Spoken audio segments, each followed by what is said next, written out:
Years ago, I attempted to paint like Rembrandt. I chased after technique and historical recipes blindly, thinking that those were the secrets to painting like him, ignoring the true strength of Rembrandt's work, his empathy and ability to speak across centuries to us now.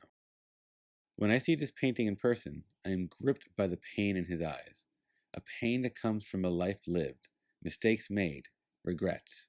He painted this after losing his considerable fortune.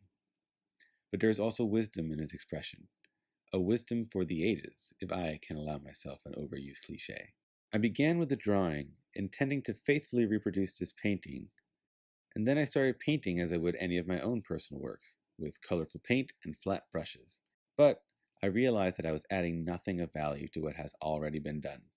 I was simply copying a painting, an exercise that we do in school to learn how to paint. In my last video, I mentioned a dialogue with Rembrandt. This dialogue led me to painting an emotion instead of painting a copy. I won't divulge what exactly compelled me, and so I'll leave that for you to decide. Just know that paint sometimes needs to be paint. I hope you enjoy.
Thank you for watching.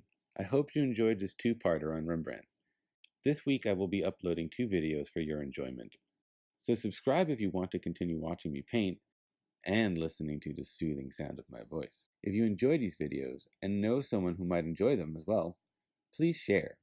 And please leave me some comments on what you thought. What do you think about the painting itself? How do you think I interpreted it? Do you think I was successful? Did I fail? Critiques and interpretations are welcome. Until next time, friends, I'm Julian Tejera.